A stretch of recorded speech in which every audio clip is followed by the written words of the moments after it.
Now, in response to stalker concerns, Apple has introduced a safety guide. The AirTag guide is said to offer advice on keeping users and their information safe. For more on this, we're joined by tech expert Toby Shapshak. Toby, good afternoon, and thank you very much for your time.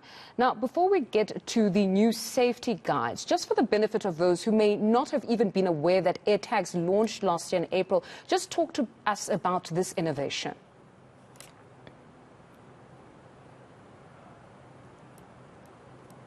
Toby, unfortunately, you are muted. Please, can we try again? Can you unmute? Thank you very much. Let's try again. The tech expert has unmuted himself. Thank you very much for your time. I'm never going to live that down, am I? Yes, you can go ahead. Just talk to us about this innovation. Well, firstly, I'm never going to live that down. But secondly, so AirTags are these little devices that big, and they're the kinds of things that you would get and stick on your keys or your handbags or something so that you can see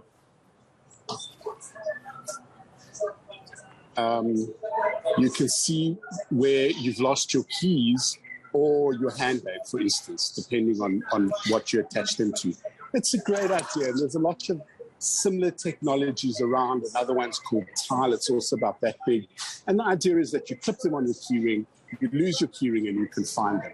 Well, it turns out humanity are weird and people are strange. They've taken something that's good for finding your lost keyrings, or maybe if you want to attach it to your dog or your child, and they've used that to stalk mostly women in America. And it's really scary because if someone could just drop this in a handbag or a shopping bag or something and work out who they're stalking, where they are, how they live. And Apple at least has put together a system where it will pick up if such a tag is in your technology or in your environs and warn you about it, that you have this AirTag. Now, there's another similar thing called Tile, T-I-L-E. If someone puts that in your bag, you would never know. So Apple will get a lot of criticism for this, but actually, at least they're warning people about it. Stalking has become a really serious issue, and there are lots of ways to track people. One of the biggest trackers of people is Google itself. Google has just been sued last week by 4 US states for continuing to track people even though they opt out. So if you use an Android phone and you don't want to be tracked and you turn it off, Google knows how to track you via Google Maps or Google Photos or if you search with your Google app. So if you do something like me where you set only track me when I'm using the app, if I use Google Maps, they're tracking me. If I use Google Photos, which is one of the settings they say, always leave this on so that you know where you've taken your photograph. Now, why does Google want to have all of this information from us? They're not cyber stalkers in the traditional sense. They're not going to show up at your house in a balaclava. But they are certainly going to take all of that personal information about you and sell it to advertisers, because where you are and what you do has a real impact in terms of your buying patterns, where you are. The suburbs you frequent tell advertisers something about you. If you're driving in a rich suburb or a poor suburb, they kind of know, if they know where you're staying. So it's good that the world is aware of these stalkers using Apple AirTags. Luckily, Apple makes it possible for people who are the victims of it to work that out. If they are non-Apple device, you would have no idea.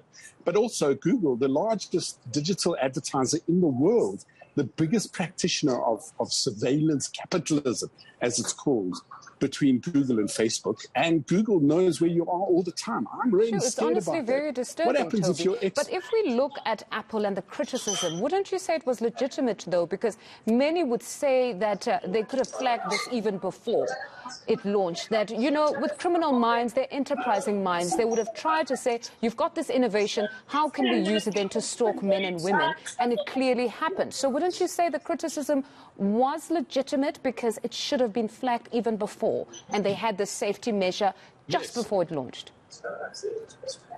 Yes, in that regard, they should have thought through the scenarios, and they should have known. In the same way, Facebook should have known that all of the things they enabled would have the result that they did have in the end. And I think that's part of the problem. The part of the problem is these big tech firms create something. They assume that all of humanity are like you and I, good people with honor and integrity, and we don't, want to stalk people. but they don't think about all of humanity. And Facebook especially is guilty of this.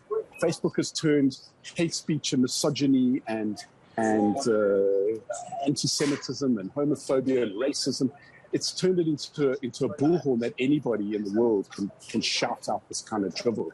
So similarly, Facebook and Apple both should have known what the consequences of the technology that they were delivering. But on Apple's in credit, Apple's defense, at least you can check it. To actually resolve this issue. So at least for them, now they've got this measure. And I understand that even Android users can actually download the app for the security measures to be able to know what AirTags could be in the vicinity? Absolutely, and as you should. As a general rule, on your phone, you should turn off all sharing options. So if a device, app, say, share anonymous data, I turn all of that off. Firstly, it's not anonymous. The New York Times did a piece last year or the year before where they tracked individual users, which was anonymized data. But this one particular user was the only person who lived at the house, the only person who drove to the school she worked at, and the only person who stopped in an abortion clinic on the way to school. So even though it's anonymized, you can work out who and where and what the information is. I don't think we should be as worried about Apple and the AirTags as we should about Facebook and Google. So my advice to everybody is go into your privacy settings, turn off all of the options where apps track you. Only allow apps to track you while you're using the app if you need it. If you don't need the app to know where you are when you're using the service, you don't need it. You know, for instance, I use Checker 66 every day. I tell it where to deliver the groceries for, therefore it doesn't need to know where I am. Same with all the other apps. They don't need to know where you are. You as a consumer do not get a better service because the apps have this anonymized information. And if you're if you're an Apple user, you have this app privacy protection you can turn on. If you're an Android user, really turn on all of this stuff. We will look back in history and say, this era of surveillance capitalism, where we all gave away our personal data basically for free and were lied to by these big tech firms that said, give us Facebook or Google search for free. What we give them in return for what they give us, we are overpaying. Our personal information is worth way, way more than what we give it away for free. So stop giving it away. Turn off all the anonymized data, turn off all the app sharing, and really be paranoid. Be paranoid, really. These companies do not have our best interests at heart. They are interested in every piece of information about us to sell advertising. That's it.